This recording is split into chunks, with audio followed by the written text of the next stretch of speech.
Hey everybody, welcome to this new podcast. It's called The Black and White. Its focus is sort of rediscovering the joy of reading.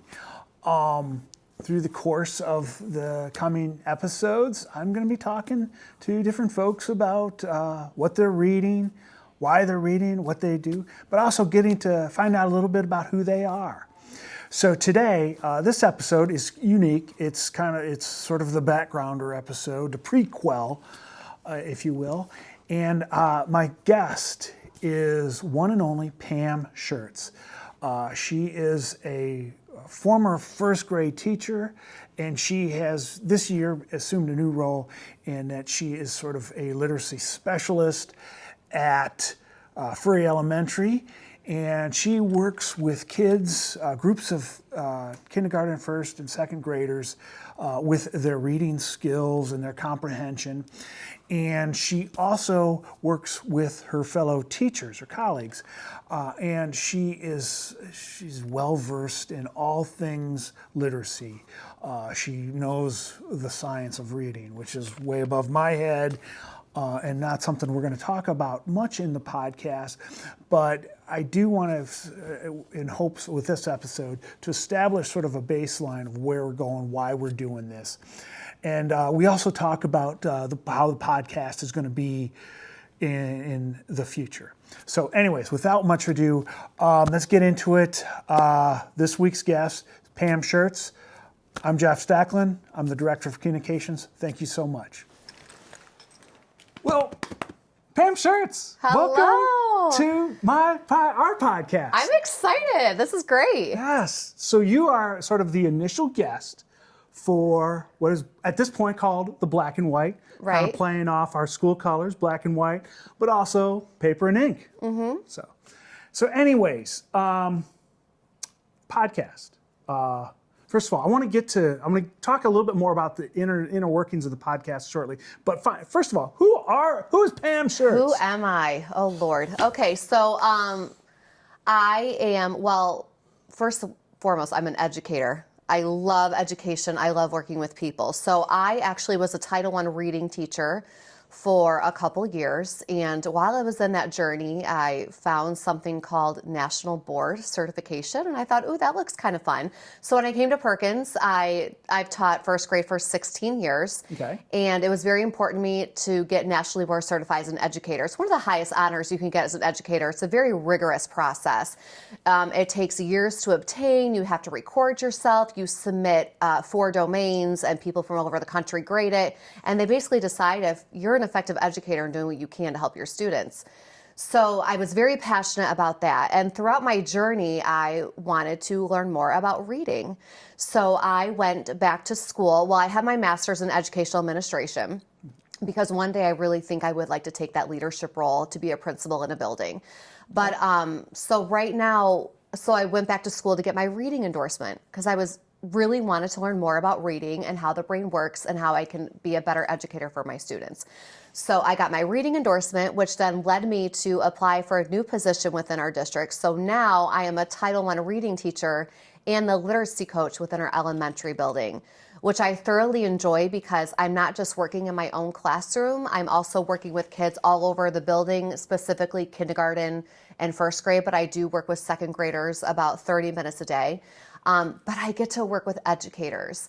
And when I get excited about seeing the light bulb go off in a child's head, I get even more excited seeing it in an adult because we are lifelong learners. And it's so fun to watch that happen in an adult. But also, before I became an educator, I performed. I danced at Disney World.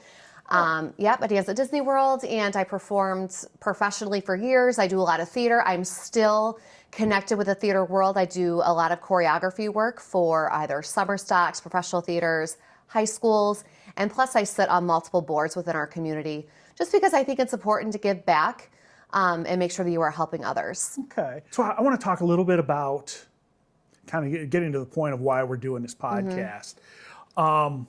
Literacy in our schools, elementary literacy. Here, specifically at Perkins Schools, we have not had great state report card scores. They've kind of trended downward. first of all, why has literacy become a problem in our schools? And it's a nationwide problem too, right? It's a nationwide problem. I mean, there's only like 30 or 40% of fourth graders can read. And we're seeing that problem all across the nation. I think one thing is even though the science of reading is not new, it's been research, it's been around for years. And the science of reading is research compiled on how a person actually learns how to read. We are wired to learn how to talk, which is why babies babble. And that's why they can mock words, like when you're trying to teach them how to speak. We are not wired to read. So there is actually an explicit way, a systematic way to help children how to read. And I think the problem is there are some school districts that still do not align their practices with the science of reading. They still use like the 3 cueing system, which we know is not appropriate to teach a child how to read. We need to have more explicit and systematic instruction. And I think another thing I've noticed is we are not really equipping our youngest educators that are coming out of college. I've been very fortunate to work with many student teachers, and when they come to our classrooms, they kind of struggle on how to teach children how to read. And so we really have to walk them through that process. So I think really getting down to the college level and making sure that we are training our educators in how to teach children how to read. But also, teachers don't know what they don't know. Okay. So if you are not going to take the time to look at data, talk to your teachers, what do you need? How can I help you? Look at the scores. What is our trend? If you're not going to take that time to really help the people that are making the most impact, then how can you really see an increase in your scores? Okay, very good. Yeah. Now, and you had said before, okay, you are working with kids. Yes. Every day. Yes. You're talking to kids. You're bringing them into your sort of your corner of the school building, and you're working with those kids. Yes. And kids, and how are you helping them? And maybe put the science of reading into reality. So the first thing we do is in the beginning of the year, we give what's called a universal screener. And that pretty much gives us like a temperature check on how a child is doing in reading. And that helps us to see which child needs the most support. After we get that data, we break that down even more. So we might give further assessments, diagnostics to kind of really pinpoint where the child has a problem. Is it a phonological awareness problem? Is it a phonemic awareness problem? Is it a phonics problem? Is it a comprehension problem? Because some children, you'll look at their reading scores and they're doing amazing. You're like, wow, this child's a great reader, but they can't tell you what they read. So, and that is very important. Like, we read to gain information. We read to be entertained. So if you don't remember what you're reading, then what's the point? You know what I mean? Like, we have to be able to understand. So there are so many components you can look at. So what I've been doing, and one thing that's been very rewarding, is I've been really trying to help the teachers to organize data. So when we give like progress monitoring or we do benchmarking, we organize our data and we look at where the gaps are in the needs of our children. So for example, when I pull students for Title I reading, I pull a group for 30 minutes at a time. But that group is pulled based on their skill need. So for example, I might work with 6 groups a day, but each group is working on something different because maybe this child has a skill deficit in just letter naming, automaticity, blending CVC words, just really getting, that blending process. Then I'll have another group where their phonics skill is digraphs. I'll have another group where we are working on V-E, long vowels. I'll have another group that's really trying to work on blends. So we have an explicit lesson format that we follow that is geared towards, how the child reads. Like we do a sound drill warm-up. We make sure we do decoding and encoding and decodable reading in our small groups. So when I work with them, it's very skill focused. On top of that, when they go to their walk to read, so that is where like it's all hands on deck. So everyone in the grade level, from title teachers, speech pathologists, gen ed teachers, intervention specialists, we all come together and we kind of like flood the grade level. So if we have, I think for first grade, we have 11 teachers, and for second grade, we have 12 teachers that flood that grade level, and we meet the children where they are. So if I'm working with a child in title on diagraphs, when they go to walk to read, they're also working on diagraphs. So they're kind of getting that double dose of what they need and their skill level. Okay, so let's open this problem up, this situation. Obviously, you're working in school. What can we do outside of the school? Let's talk about, and this is probably where the black and white is going to be about. It's going to be about what we as a community, what we as parents, what we as aunts and uncles, older adults, anybody who has an influence on a kid who's in school, what can we do to help that kid read?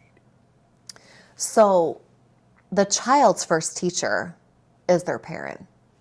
Okay, so I meet a child when they've been on this earth for 5 or 6 years. So the first teacher for a child is their parent. And I think, it's important that parents, what is the word I am thinking of? They promote literacy in their homes. They make it a priority. Mm-hmm. They make literacy a priority. Look, I understand that we are all busy and we have multiple things going on in our lives, and we want our children to be well-rounded. Mm-hmm. So we put them into multiple things, which is great. At the same time, it's important to not lose focus. Reading is the gateway to everything in life. I always tell my students, if you can read, you can be anything you want to be. Anything you want to be. I want to be a YouTuber. Well, how are you going to read the comments from the people that are commenting on your video? You know what I mean? Because right now, that's the big thing with kids. I want to be a YouTuber. I want to be an influencer. They're little kids, right? Me too. Yeah. Right. So, but when you are helping a child learning how to read or just spending time with them, literally sitting down and reading with your child and not on an iPad. Yeah. You are setting your child up for the rest of their life. Right. Literally. Reading is the future. Reading can take you anywhere. Mm-hmm. And if you do the hard work now, it's easier as they get older. Yep. You know what I mean? No one wants to see a child struggle. Not a parent, not an educator, not a family member. No one wants to see that. So being proactive mm-hmm. instead of reactive, to me, is important. So proactive. We can read with our child at home. In school, we have children come to school and some children don't know how to hold a book. Wow. And isn't that so sad? Because when I grew up, I didn't have iPads. Literally, we had books in our house on the shelf. And when you pull down a book, to start from left to right. To start from top to bottom. You know what I mean? You knew when the book was upside down. Little things like that, some children do not come with those skills in our schools. So we are trying to play catch up, mm-hmm. right? And I assume that's a great function for a parent. Mm-hmm. Parents don't know the science of reading. Right. They don't know all the, the terms, the specific, basically they're to facilitate. Here, open a book. Yeah. Let's read it. Talk with your child. Mm-hmm. If you're reading a book and you notice there's a word that maybe you've never said to your child, like, let me think of one. Oh, the child was exhausted. Well, do they know what exhausted means? Talk to your child. What does exhausted mean? What do you think? You know what I mean? Or just having those conversations. Having conversations with children and building their oral vocabulary is also helping them learn how to read. Mm-hmm. Reading is not always just putting your finger on words. It's conversating, it's vocabulary, it's giving your child experiences, building that background knowledge. So when we're reading a story in class about the farm, they understand what a farm is and they know what happens on a farm. You would be shocked how many kids have never even been to some things within our community that we assume as educators, you know what I mean? Oh, you know what I'm talking about. And they don't. So we try not to assume when children come into our classroom. We really try to give them as many rich experiences as possible because we don't know what experiences they have had before they walked into our schools. So, just parents getting involved and talking with their kids and reading with their kids. And I know, I have 5 nieces and nephews, and I know it is very convenient to hand the phone over and say, watch this story. Mm-hmm. But hearing your voice and having you pause and having you ask questions and pointing to the words with your child, showing them, look, this is how you track print. So important and valuable. Mm-hmm. How about your kids? One of the things that I think is important is leading by example. Sure. And I know that, I read a lot with my kids. My wife read a lot with my daughters. And I think it's important, though, also to read books myself. Sure. And let my kids see that I'm sitting and reading a book, and that I'm getting into it, and that I'm talking about it. I'm not just reading, staring at a book and entertaining, chuckle, a funny part or something, but I'm actually talking. I talk to my wife, hey, I read this great book because of this, or I'm talk to friends, hey, and I think that is important. Am I right there? Do I think, Well, sure. I mean, we try to do in schools all the time, like we try to model appropriate behavior. We model what a fluent reader sounds like. The same thing the parent can do at home. I mean, if you make it a value in your home and make it a priority, then your child's going to think, well, that's what we do. That's appropriate. And I think that's important to do that at home, because we really do try to do it in our schools. There's this book I want to read. It's called Come Home Reader. Okay. Teaching the reader in a digital world. Oh man, we are going through it right now. Okay. Battling, technology is a great thing, but there's nothing like holding a book in your hand. There's nothing like being able to turn the pages. Okay. You know what I mean? And so I think it is important to model that, have a book open.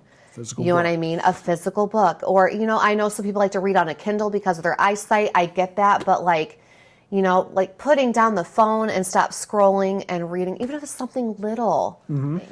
Let's talk about the reasons that people don't want to read. That they, and thing comes to mind, I don't have time.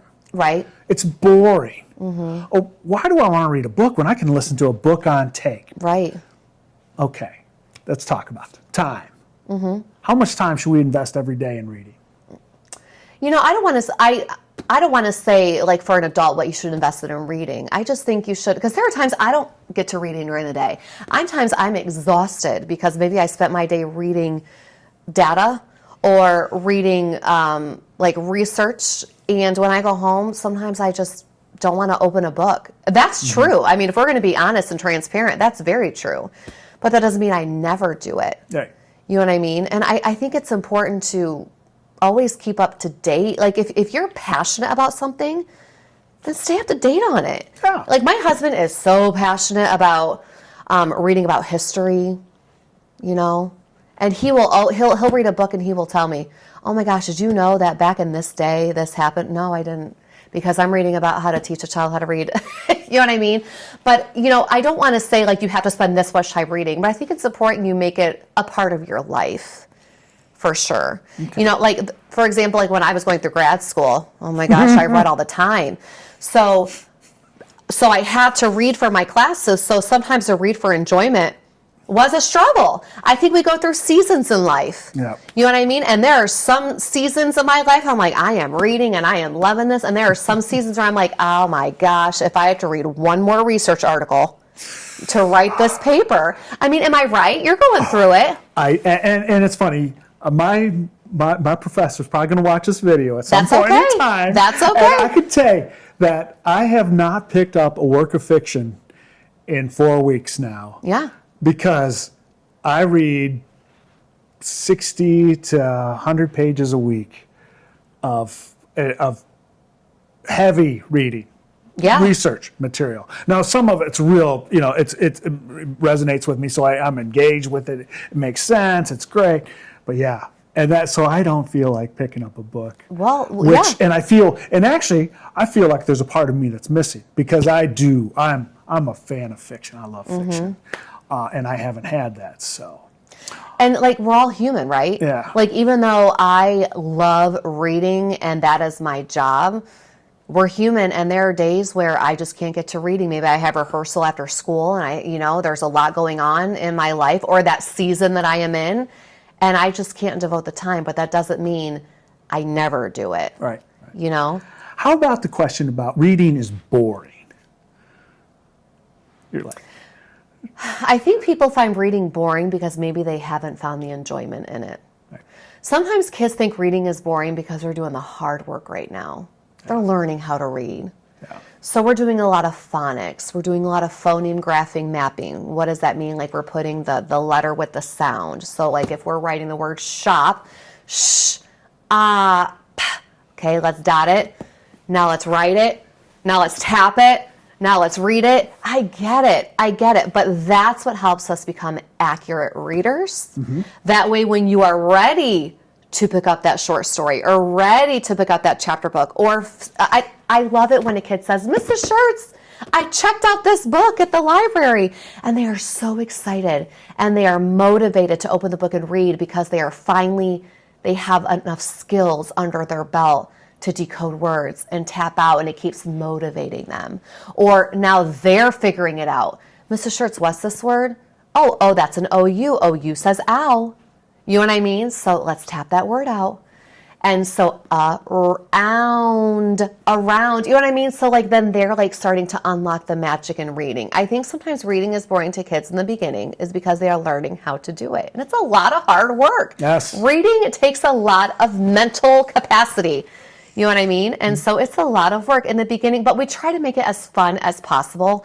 I know like when I do small groups, sometimes I'll try to come up with a decodable or a story that's happening within our life. So around St. Patrick's Day, I had a story about leprechaun, but it was words that were decodable that they could figure out and feel successful at reading, because when kids feel success, then they want to do it more. It's like in anything. Sometimes we have to do that as adults. We have to find the enjoyment in reading, whatever it is. Right. You know?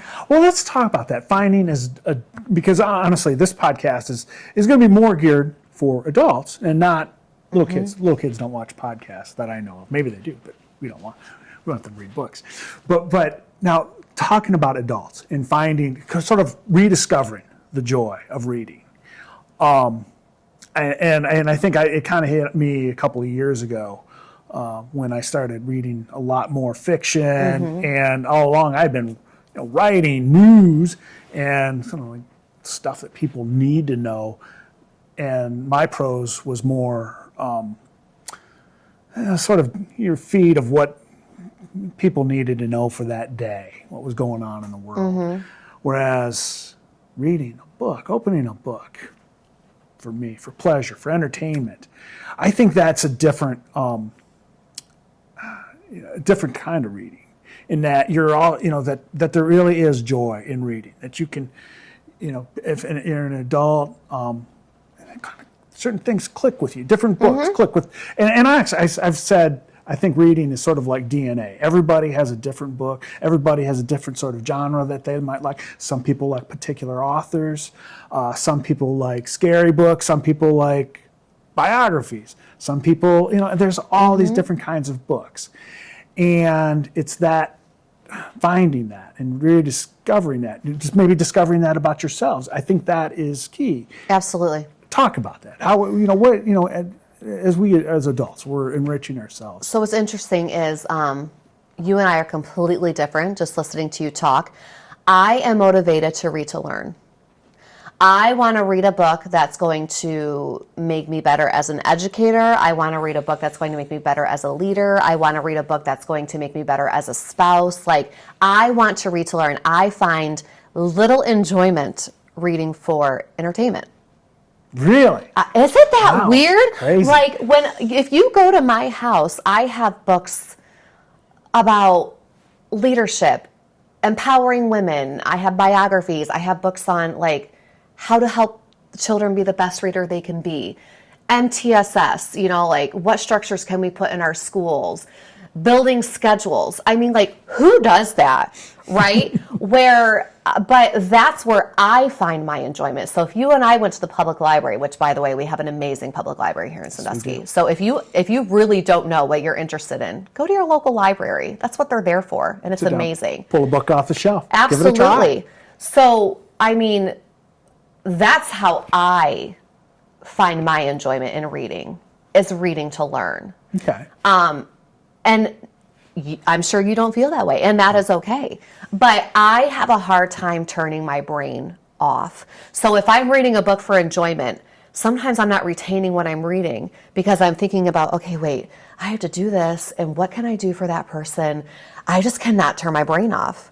Where my husband can read a book about, something in history, and he is completely taken by it for hours. I'm like, how are you still reading about World War II? You know what I mean? Like, but that's his, like he likes to read history. That's his enjoyment. There's no wrong way to read. I mean, I have people in my family who love cars, and they will read how to fix a car, and they will get a book and they will read how to fix a car. Reading is reading. I want to talk about the podcast going forward. Sure. Obviously, this is what I've called a prequel. Hopefully people come back and look at this after this podcast is a screaming success. They're going to go back. How did this ever come about? And they go look at this episode and there was a method. There was a reason for doing it. Hopefully that. But the actual podcast itself, I want to set up, have kind of a cool format. I want to have a different guest every week. And that guest, I hope to be maybe a student at Perkins Schools, maybe a football player, maybe a basketball player, volleyball player, maybe the lead in the musical, maybe the someone drum in the major. band, someone in the choir, Those sort of, what we look at Perkins Schools is we look at, there's student leaders and they're celebrities. And especially younger, our elementary kids look up to that kid as someone who's special. And what I'd like to do first, is get in, talk to the person, talk to this, and find out what matters to that person. So their chemistry, their DNA, their things that I love playing football, or I love being a cheerleader. This is why, blah, blah, blah. And when I'm not in school, this is what I'm doing. And kind of just to get their background, get a little bit of biography. And then from there, the second part would be, let's talk books. I want to know what book, I've thrown out to the person to choose. What is your favorite book that you ever read? Or maybe your current book. Pam Shirtz, what is your favorite book in life? Oh my gosh. Jeff, there's so many. Because I feel like books serve a different purpose in my life at different times. Isn't it funny how a book actually, you look back at different times in your life and you see a book that mattered then. I remember, I think back to college, 1984 was a defining book for my college career. Yeah. Poli-sci. For sure. Freshman year. No, absolutely. Oh my gosh, that is so hard. I like reading like Simon Sinek.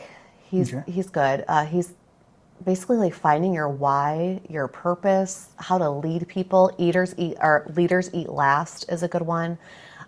Basically being a servant to people, and but it's so weird that there's so many good books, but they've all played a different purpose in my life. The book I'm reading now actually brought it. Oh. Of course, because I love to read to learn. Okay. So this is called Small Groups, Big Results. So it's evidence-based routines on how to teach small groups in your classroom. So I do small groups all day, right? And so, but I just like to keep up with the research. And this is based on the science of reading. So keep up with the research, basically checking in with yourself. Like, what I'm doing, is it practical? Is it still aligned with my beliefs and how to teach children how to read? But also, I know there are some teachers in my building who want to get better at small group instruction. Well, I want to make sure that I'm equipped with the knowledge, so when I help them, I can truly have conversations and help them find the answers that they need. I'm not going to know everything. No one's going to know everything. But I'm trying to equip myself with the knowledge to make sure I can help them, because I know that's going to be probably one of our goals within our school with multiple teachers, is small group instruction and how we can reach our students, you know what I mean, and their different skill levels. So like, I'm actually reading this book right now. It's by Julia Lindsay, and I just love how it's, it's very to the point, it's straightforward, and I appreciate that. And what I love is she was an educator, so she actually gives real world examples. It's not just all research. It's like, this has worked and this is evidence-based, and that's what I like about it too, like practical things that we can use in our classrooms. Okay. So that's the book I'm reading right now. But like, again, like right now, this book serves a purpose in my life. You know what I mean? Because I know next year we are really going to be working on this within our building with some teachers. So this book serves this purpose right now. Who knows what it'll be next year? You know what I Okay. mean? So, but again, like I'm just motivated to learn. And so I always choose books where I can just keep learning. Okay, cool. So, first part of the podcast is going to be sort of who you are, your walk of life. Second part is your favorite book or the book you're reading now. And third part is more global. Why does reading matter to you as an individual? What has it mattered? How has it affected your life? How has it impacted you? Obviously, you as an educator, reading has definitely played a part. But I'm hoping in some of my guests, and one thing I want to, the guests, not just students, but I want community members as well. Maybe a coach, maybe a band director. Can you imagine? Oh, Mr. Zanella would rock it. Oh my gosh, for sure. And I'm sure he reads all the time. I mean, reading music. Yeah. You're reading. You know what I mean? So Oh, yeah, definitely. And then also community members. My gosh, I would love, to get maybe a school board member to come on. I really would like to get like a police chief, a police lieutenant, Yes. fire chief. Yes. People that guests that people can relate to. Like, oh my God, and what are you reading? And then, get into what they're reading. And then the third part is, why you're reading. Where do you read? Where do you like to read, Pam Shirtz? I like to read in my living room on the couch next to my dog. Wow. Okay. Do you read to your dog? Sometimes it depends. No, I like to be wrapped up in a blanket. I like to read. Sometimes I don't like to read outside. I mean, I burn very easily, and you know what I mean? Okay. And I get very distracted. I'm like, oh, there's a weed over there. Yeah. Oh man, I should probably do this. Birds are making too Yes, much noise. so I just need to be like in my own little space, and where I like to read, and I like to read where maybe I can't be distracted because, like if my husband's like, hey, can you help me with this? Absolutely, you know what I mean, and I'll go do it, and then I'll find 10 more things to do before I get back to my book. So I like to sit and just read on the couch next to the lamp with a blanket. So yeah, Awesome. yeah, but I think is great is, who is a reader? What does a reader look like? Readers are everybody. So the fact that you're getting all stakeholders, but also you talked about getting like the police chief and things like that, but also getting like community members they see, like getting someone in the restaurant industry Yeah. to wear their ideal. uniform Yeah. and come in and say why reading is important to them, because if they see that symbol, that environmental print, oh, I know where that is, because they know what the symbol is, and they see that person likes to read, then maybe that'll encourage them to read. So Pam, we've talked now for 38 minutes. Has it really? been It 38 went by minutes. fast. So I think this is a good start, a good first episode. It looks like we've hit everything, I think, on my whiteboard. Sounds good. Thank you so much. Yes, thank you for having me. I'm I so will excited. I edit can't this wait. down. Wow. Thank you, everybody, for tuning in. Hopefully you stayed here to this point. I don't believe our episodes going forward are going to be quite this long, and probably not this meaty as far as content-wise and what we talk about. But come back. Come back next week for the next episode. So anyways, thank you so much. Again, my name is Jeff Stacklin. I'm the Director of Communications here at Perkins Schools. Thank you for joining us. Bye-bye.